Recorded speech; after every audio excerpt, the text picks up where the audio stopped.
I stayed silent when she broke my family apart. That is the part I cannot forgive myself for. Not what she did, what I did not do. I did not speak. I did not fight. I did not scream.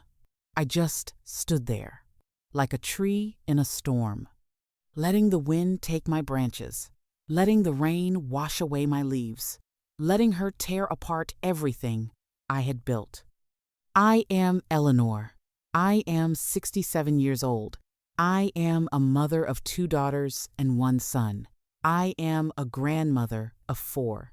I am a widow, and I am a woman who watched her family fall apart and said nothing.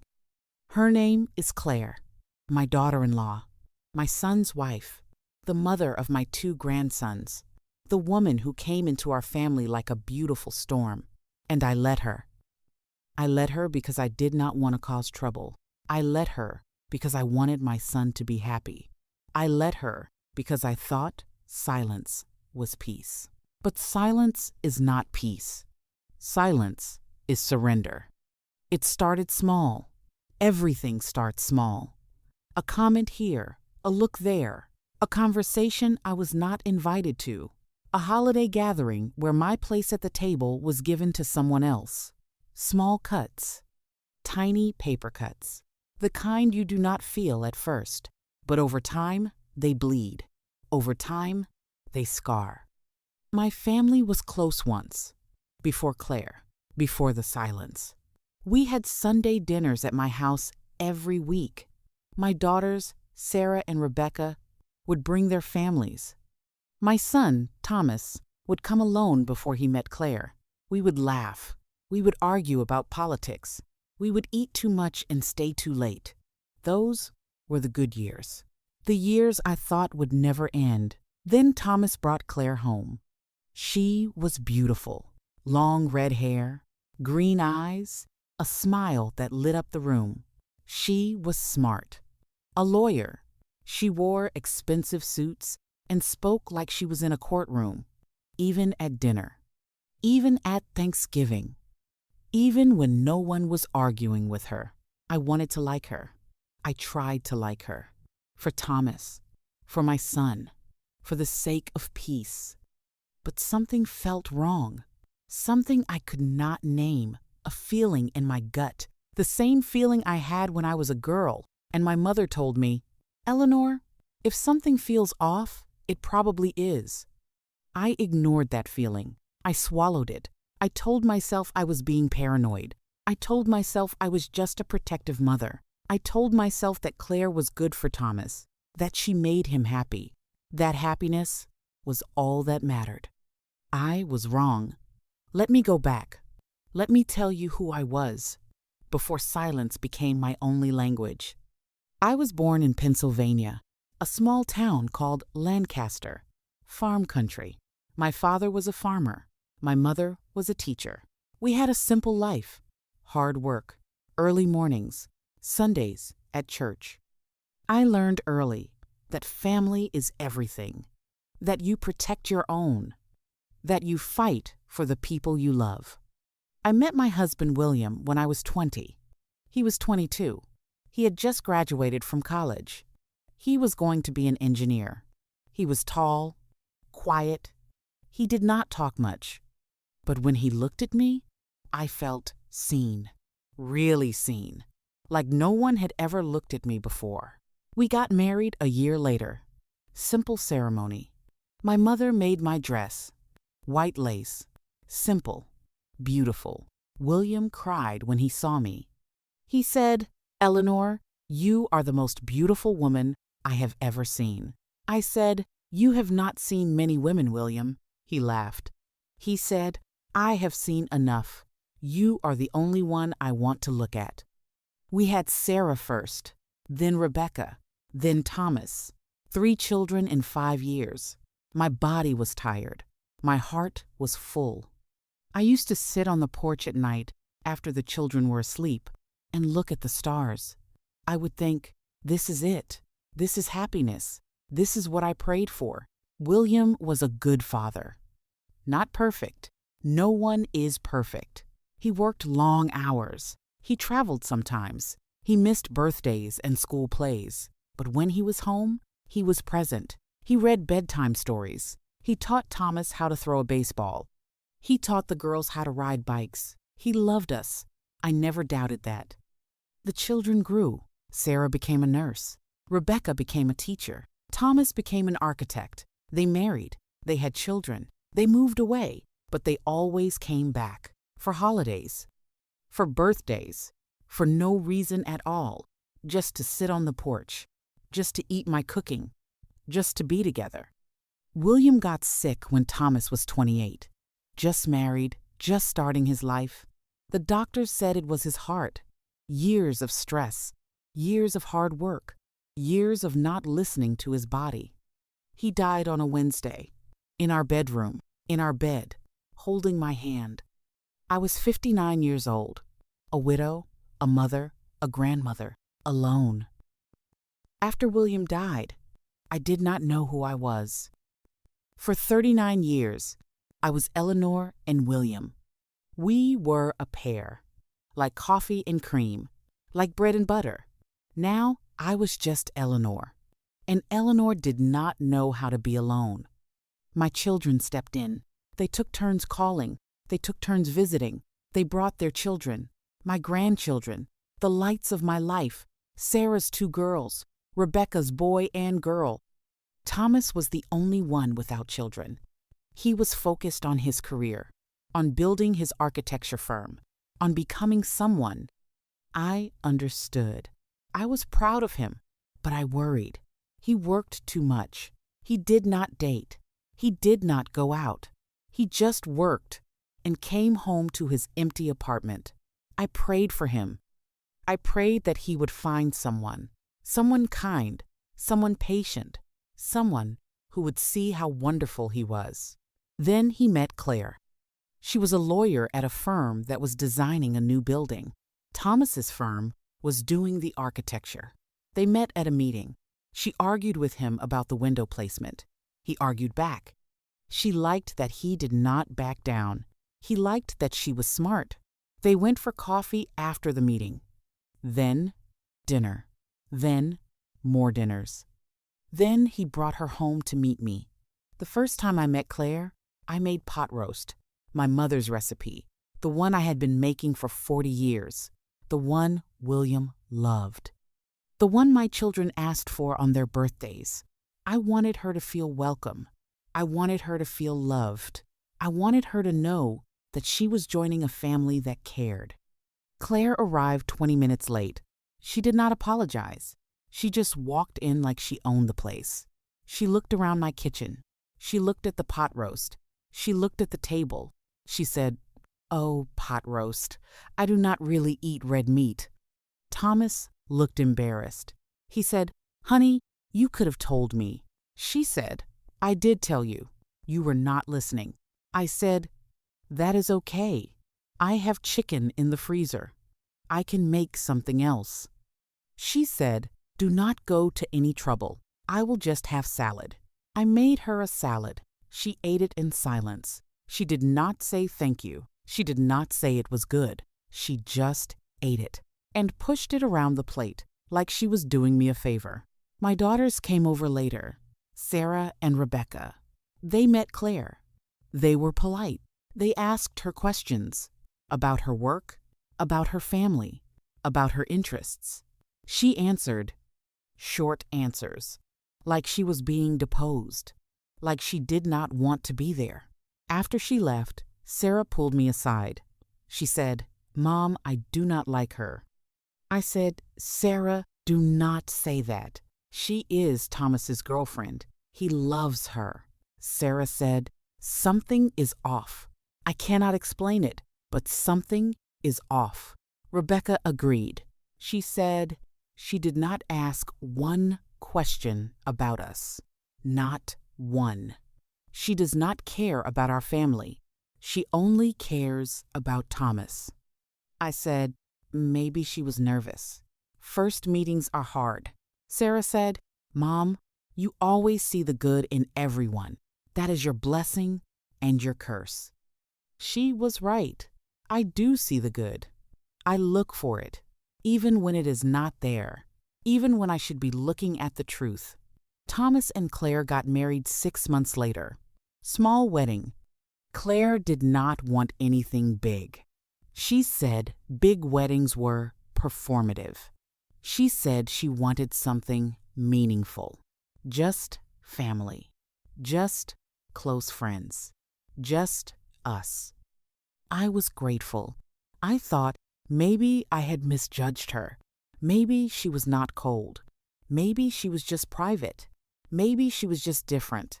Different is not bad. Different is just different. The wedding was at a small church. Claire wore a simple white dress.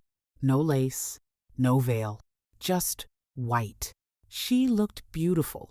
Thomas looked happy, happier than I had seen him in years.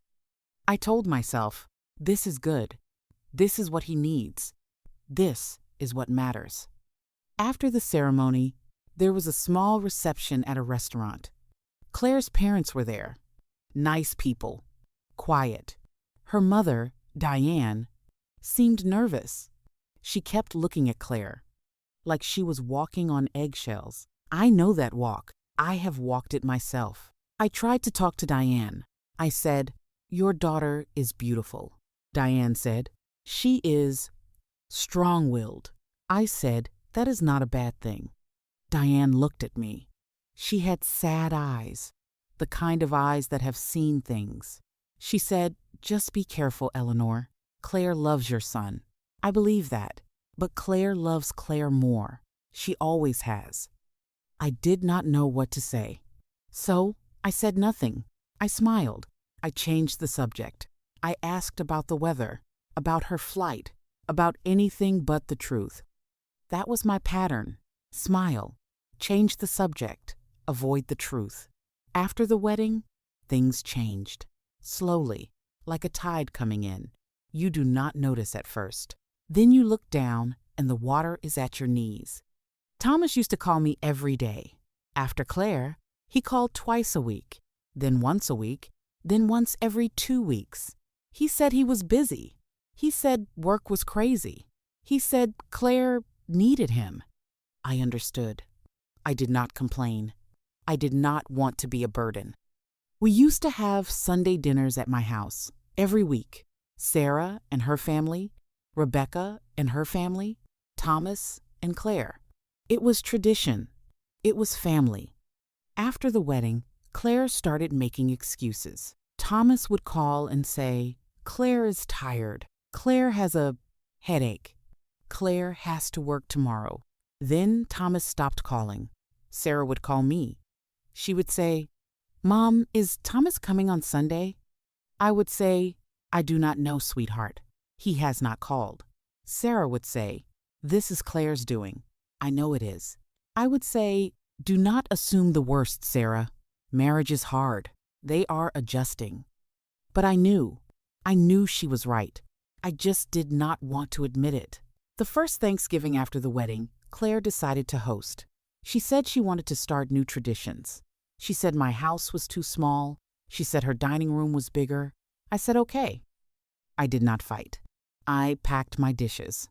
My mother's gravy boat, the one she had used for 50 Thanksgivings. I packed it carefully, in bubble wrap, in a box. I drove it to Claire's house. When I got there, Claire looked at the gravy boat. She said, "Oh, that is old. I have new ones. From Crate and Barrel." I said, "This was my mother's. It is special to me." She said, "Okay, put it in the kitchen. We probably will not use it." I put it in the kitchen, on the counter, out of the way. No one used it. No one even looked at it. My mother's gravy boat, sitting on a counter, ignored, like me. That Thanksgiving, I sat at the end of the table, not the head, the end.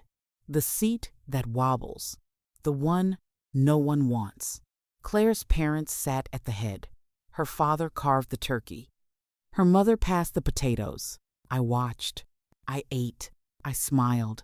I said nothing. Christmas came. I love Christmas. always have. The lights, the music, the smell of pine, the feeling of being together. William loved Christmas. He used to dress up as Santa for the children every year until they were too old to believe. Then he dressed up for the grandchildren. He loved the magic. He loved the joy. After William died, Christmas became harder, but my children made sure I was not alone. They came to my house. They brought food. They brought gifts. They brought laughter. I was grateful. I was not alone. Then Claire decided that Christmas would be at her house. She said it was easier for the children. She said my house was too far. She said her house had more space. I said okay. I did not fight. I packed my ornaments, the ones William and I had collected over 40 years, the ones the children had made in school, the ones with the missing paint and the broken hooks. I packed them carefully, in a box. I drove them to Claire's house. When I got there, Claire looked at the ornaments. She said, "These are old. I have new ones, all matching, silver and gold." I said, "These are special. The children made them." She said, "Okay, put them in the basement. We probably will not use them." I put them in the basement, in a box, on a shelf, next to the Christmas decorations I had never seen. Matching, silver and gold, perfect, cold. No memories, no love, just matching. On Christmas morning, I sat on the couch. The children opened their gifts. Emma got a dollhouse. Jake got a train set. They were happy. They were too young to know that something was wrong, too young to see that their grandmother was sitting alone. I had brought gifts for everyone. A sweater for Thomas, a scarf for Claire, books for the children. I put them under the tree. Claire opened her scarf. She said, "Oh, thank you." She put it aside. She did not put it on. She did not say it was beautiful. She just put it aside. Thomas opened his sweater. He said, "Thanks, Mom." He put it on. He wore it. He wore it for me. I know he did. He wore it because he felt guilty. He wore it because he knew Claire would not wear her scarf. He wore it because he was trying. No one gave me anything. Not a gift, not a card, not even a hug that was not forced. I sat on the couch. I watched my family celebrate, and I said nothing. My daughters saw what was happening. Sarah and Rebecca, they saw Claire pushing me out.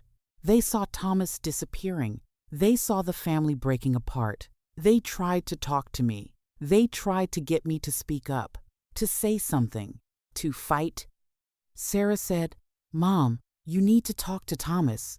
This is not right. She is isolating him. She is pushing you away. You cannot just let this happen." I said, "What do you want me to say, Sarah? He is an adult. He makes his own choices." Sarah said, "He is making choices based on her, not on what is right. You are his mother. You have a right to be in his life." I said, "I do not have rights, sweetheart. I have love, and I will keep loving him, even if he pushes me away. That is what mothers do." Rebecca tried too. She called Thomas. She said, "Tom, you need to come to Sunday dinners. Mom misses you. We all miss you," Thomas said. "I will try." "Claire is just so busy." Rebecca said, "Claire is busy? Mom is not busy? Mom is alone, Tom. She is lonely. She needs us." Thomas was quiet. Then he said, "I will talk to Claire." He did talk to her. And then he stopped calling Rebecca. He stopped answering her texts. Claire had drawn a line, and Thomas had crossed it to her side. The family divided. Sarah and Rebecca on one side, Thomas and Claire on the other, me in the middle, silent, watching, waiting, hoping that time would heal what silence could not. The call came at 11 o'clock on a Tuesday night. I was in bed, not sleeping. I rarely slept anymore. The silence was too loud. The memories were too many. I looked at the phone. "Thomas, My heart jumped. He never called this late. Something was wrong. I answered. I said, "Thomas, what is wrong?" He was crying. I could hear it in his breathing, the same breathing I had heard when he was a boy, when he fell off his bike, when he broke his arm, when his father died. My son, my only son. Crying. He said, "Mom, Claire left." I sat up. I said, "What do you mean she left?" He said, "She took the boys. She went to her mother's house. She said she needs space. She said she is not happy. She said I am not the man she married." I said, "Where are you now?" He said, "I am at home, alone. The house is empty. The boys' rooms are empty. I do not know what to do, Mom. I do not know who I am without her." I wanted to say, "I told you so."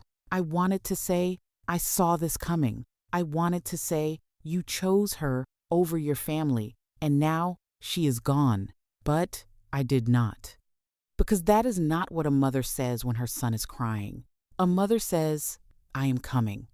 I will be there tomorrow." I said, "I am coming, Thomas. I will be there tomorrow." He said, "Mom, I do not deserve you. I have been so wrong about everything, about Claire, about the Sundays I missed, about the holidays I was not there. I am so sorry." I said, "Do not be sorry, son. Just let me help you. That is all I have ever wanted, to help, to love, to be there." He cried harder. He said, "I love you, Mom." I said, "I love you too, Thomas, more than you will ever know." I left at 5 in the morning. I could not sleep. I packed a bag, just enough for a few days. I did not know what I would find. I did not know how broken my son was. I only knew that he needed me, and I would not let him down, not again. The drive was 3 hours. I had time to think, to remember, to regret. I thought about all the Sundays I had spent alone, all the holidays I had watched from the couch, all the gifts I had given that were never acknowledged, all the times I had stayed silent when I should have spoken. I thought about William. He would have known what to do. He would have talked to Thomas, man to man, father to son. He would have said, "Son, you are making a mistake. Do not let her push your mother away. Do not let her break this family apart." But William was gone, and I was alone, and I had stayed silent. Because I thought silence was love. I thought silence was patience. I thought silence was peace. I was wrong. Silence was fear. Silence was cowardice. Silence was me being too afraid to lose my son. And I lost him anyway. I pulled into Thomas's driveway at 8 in the morning. The house looked the same. Big, beautiful, cold. The curtains were drawn. The lights were off. It looked like no one lived there, like a ghost house.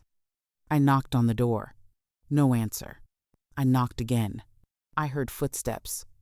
Slow. Heavy. The door opened. Thomas looked terrible. His eyes were red. His face was pale.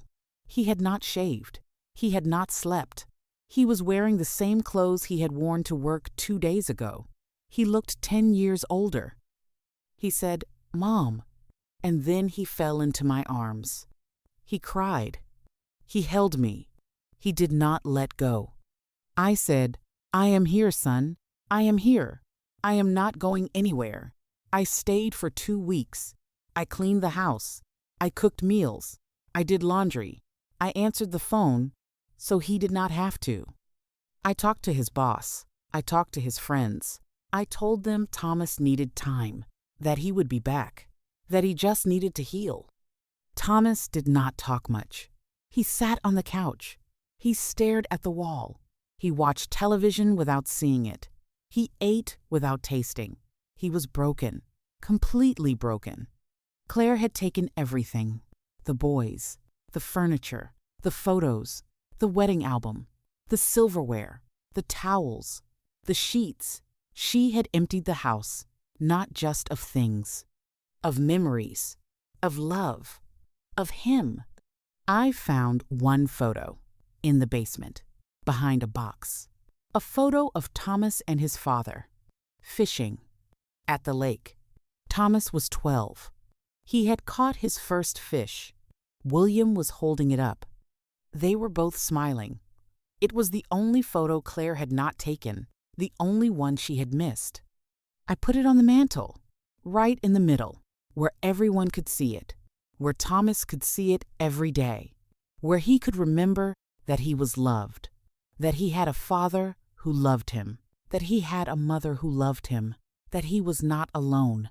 On the 10th day, Thomas spoke. He said, "Mom, do you remember when Dad took me fishing?" I said, "I remember, sweetheart. You were so proud of that fish." He said, "Dad said something to me that day. He said, 'Son, the people who love you will never make you choose. If someone asks you to choose between them and your family, choose your family every time.'" I started crying, the first tears I had cried in front of him. I said, "Your father was a wise man." Thomas said, "I wish I had listened to him. I wish I had listened to you. I wish I had not chosen her. I wish I had chosen us." I sat next to him. I took his hand. I said, "You are choosing us now, Thomas. That is what matters. You are here. I am here. We are together." That is enough. Claire allowed video calls, twice a week, 10 minutes. The boys on the screen. Emma was 7, Jake was 4. They did not understand why their father was not living with them anymore. They did not understand why Mommy was sad. They did not understand why Grandma was crying. Thomas would talk to them. He would ask about school, about their friends, about what they ate for dinner. He would tell them he loved them. He would tell them he missed them. He would tell them he would see them soon. The calls broke my heart. Watching my son talk to his children through a screen, watching him pretend to be okay when he was not, watching him hold back tears so the boys would not see. One day, Emma said, "Grandma, why are you living with Daddy now?"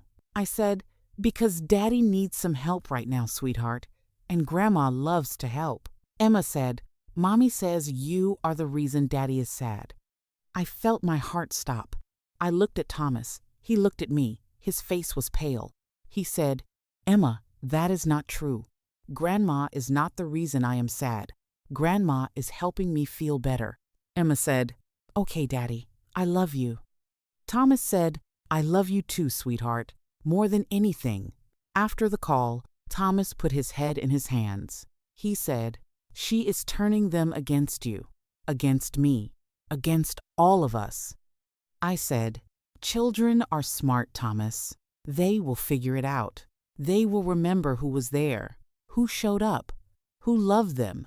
Just keep showing up. That is all you can do." Thomas lost the house. The divorce took everything: the house, the car, half his savings. He moved into a small apartment, 2 bedrooms, 1 bathroom, a kitchen the size of a closet. The boys would visit every other weekend. They would sleep on the floor in sleeping bags. They would eat pizza and watch movies. They would laugh. They did not know that their father was barely holding on. I moved into the apartment next door, not because Thomas asked me to, because I wanted to be close, because I had learned my lesson. Silence was not love. Distance was not love. Being there, showing up, that was love. I would cook for Thomas. I would bring him meals. I would leave them at his door with a note. "Eat something, son. You need your strength." He would eat. He would text me, "Thanks, Mom. Delicious as always." Small words, but they meant everything. I started going to a support group for parents of estranged children. Not that Thomas was estranged anymore, but I understood the pain, the silence, the waiting, the hoping. I met other mothers, women like me, women who had stayed silent when they should have spoken, women who had lost their children to daughters-in-law and sons-in-law and distance and time. We would sit in a circle, We would share our stories. Some would cry, some would laugh, some would just sit in silence. I learned that I was not alone, that my pain was not unique, that thousands of mothers were sitting in small apartments, staring at walls, waiting for phone calls that never came.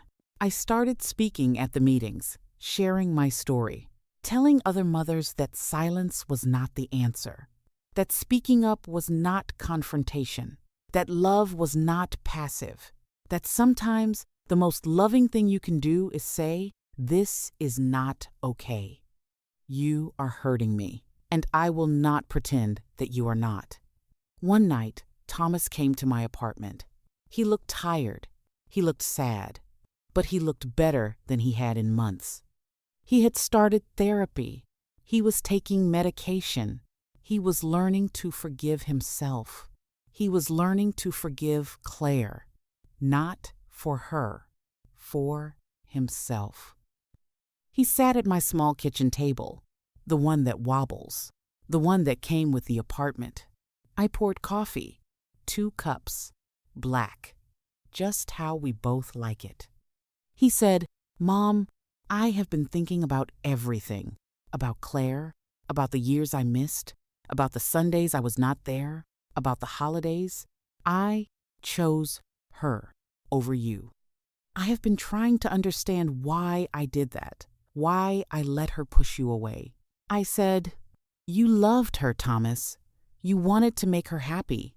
There is nothing wrong with that." He said, "But I hurt you, Mom. I hurt you so much, and I did not even see it. I was blind. I was stupid. I was selfish." I said, "You were human. We are all human. We make mistakes. The important thing is that we learn from them, that we do not make the same mistakes again." He said, "I will not make this mistake again, Mom. I promise you, I will not let anyone push you away, not ever again. You are my mother. You are the only mother I have, and I love you." I started crying, the first tears I had cried in front of him since William died. I said, "I love you too, Thomas. I have always loved you. Even when you pushed me away, even when you did not call, even when you missed Christmas, I loved you. I never stopped." He hugged me. He held me. He did not let go. We sat there, in my small apartment, at my wobbly table, drinking cold coffee, holding each other, healing. The boys started coming more often. Every other weekend, then every weekend, then sometimes during the week, Thomas was fighting for custody, not to take them from Claire, to have more time, to be their father, to be present. I would watch them on Saturdays when Thomas worked. We would go to the park. We would fly kites. We would feed the ducks. We would eat ice cream, even when it was cold outside. Ice cream does not care about the weather. Neither do grandchildren. Jake was 5. He was shy. He would hold my hand. He would say, "Grandma, why do you live next door to Daddy?" I said, "Because I love Daddy, sweetheart, and I want to be close to him." Jake said, "Do you love me too?" I said, "I love you more than all the stars in the sky, Jake, more than all the fish in the ocean, more than all the sand on the beach." He smiled. He said, "That is a lot, Grandma." I said, "It is, and it is not even half of how much I love you." Emma was 7. She was smart, too smart. She asked hard questions. She said, "Grandma, why did Mommy say you were the reason Daddy is sad?" I said, "Sometimes adults say things that are not true, Emma. They say them because they are hurting, not because they are mean. Your mommy was hurting, and she said something that was not true. Your daddy is not sad because of me. Your daddy is sad because he misses you. He misses you so much." Emma said, "I miss him too." I said, "I know, sweetheart. I know." The custody battle was long. 8 months. Lawyers, mediators, court dates. Thomas was exhausted, but he did not give up. He kept fighting. For Emma, for Jake, for the right to be their father. Claire fought hard. She said Thomas was unstable. She said he had anger issues. She said he was not fit to be a parent. She said things that were not true. She said things that hurt. She said things that made Thomas question himself. But Thomas kept fighting. He had proof. He had text messages. He had emails. He had witnesses. He had his therapist. He had his mother. I went to every court date. I sat in the back. I did not speak. I was not allowed to speak. But I was there. I was present. I was visible. I was not silent anymore. The judge ruled in Thomas's favor. Joint custody. The boys would live with Claire during the week. They would stay with Thomas every other weekend and one night during the week. It was not perfect, but it was something. It was a start. Thomas cried when the judge announced the decision. He cried because he was relieved. He cried because he was exhausted. He cried because he had won, not the war, but a battle. And that was enough. I hugged him outside the courthouse. I said, "I am proud of you, son. I am so proud of you." He said, "I could not have done this without you, Mom. You kept me going. You kept me believing. You kept me fighting." I said, "That is what mothers do, Thomas. We fight, even when we are silent, especially when we are silent. We fight with our presence, with our love, with our refusal to give up. The healing took time. It is still taking time. Some wounds do not fully heal. They scar. And scars remind us of what we have survived. Thomas is doing better. He is in a good place. He is dating someone new, a woman named Laura. She is kind, patient. She asks about me. She asks about the boys. She asks about William. She sees me, really sees me, not as an obligation, as family. I am learning to speak, to say what I feel, to set boundaries, to say, this is not okay, when something is not okay. I am learning that love is not silence. Love is honesty. Love is saying the hard things. Love is showing up, even when it is easier to stay home. I still go to the support group. I still sit in the circle. I still share my story. I tell the new mothers, do not stay silent. Do not wait until it is too late. Speak now. Fight now. Love now. Because silence does not protect your family.